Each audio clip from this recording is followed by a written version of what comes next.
place maintenant en Market Movers sur TV Finance et Boursorama dans Direct Marché. On retrouve Mathieu Driol, analyste senior chez Day by Day. Bonjour Mathieu. Bonjour Anne-Laure. Alors Mathieu, parmi les valeurs qui se distinguent à la hausse ce matin, on retrouve Peugeot. Oui, petite reprise haussière sur le constructeur automobile, plus 1,46 à l'heure actuelle. On constate en fait une configuration assez intéressante, à savoir une rupture il y a quelques jours de cela d'un support majeur à 19,88 et le titre s'est stabilisé et revient chercher ce niveau.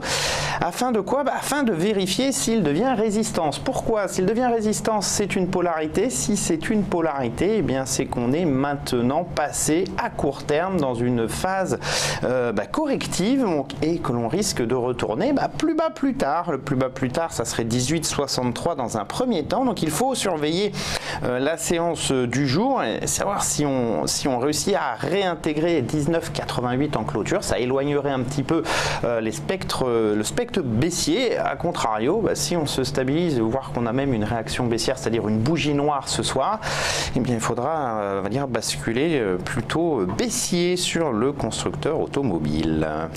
Autre potentiel de hausse, Soitec? Eh bien là aussi c'est un petit peu comme Peugeot, savoir rupture il y a quelques jours d'un support majeur à 75,30, plus de 11 à l'heure actuelle. Le titre essaye de faire là aussi un pullback. Est-ce qu'il va avoir la force de revenir chercher 75,30? Est-ce que ce niveau va basculer en tant que résistance, générer une polarité et donc une tendance baissière, une tendance corrective à court terme?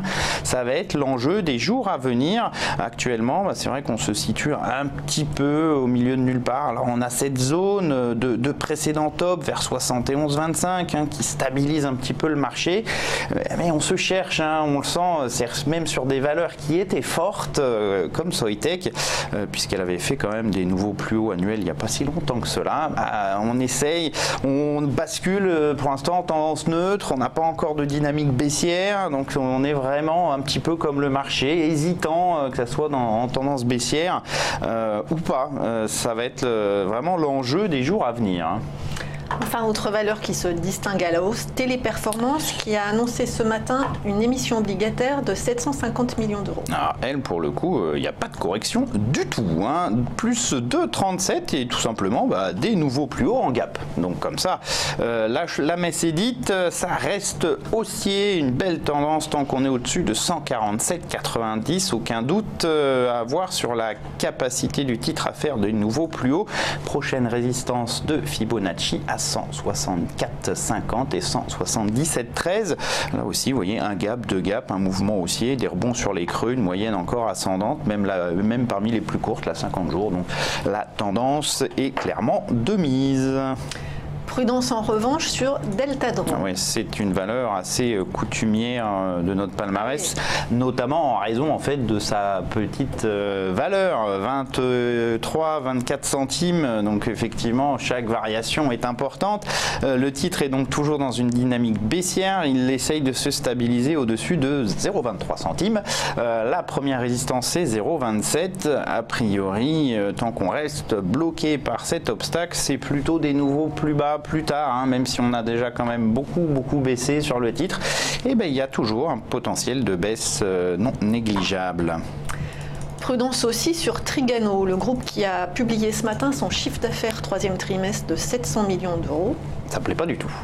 Moins 16,66 pour l'instant, un gap baissier absolument monstrueux, qui vient complètement annihiler les perspectives haussières. Pourtant, la dynamique était belle, on voit une progression constante.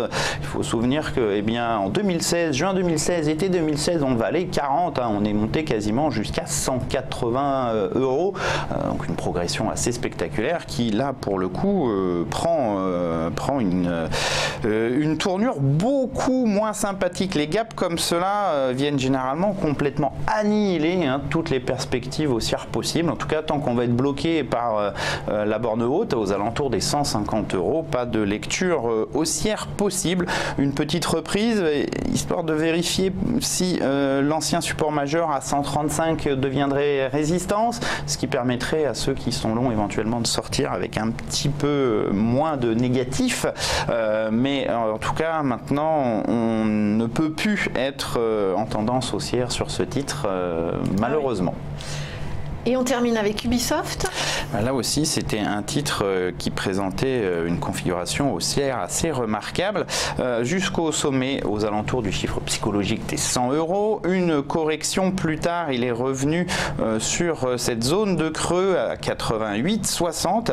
Ouverture très faible ce matin, mais pour l'instant, à plus 0,83, on a repris quasiment tout le chemin perdu. Ça, c'est le principe des tendances haussières. Elles ont plus souvent la capacité à se relancer qu'à se retourner. On a eu cette correction, a priori correction de court terme, réaction très nette sur le support. C'est un titre qui reste costaud.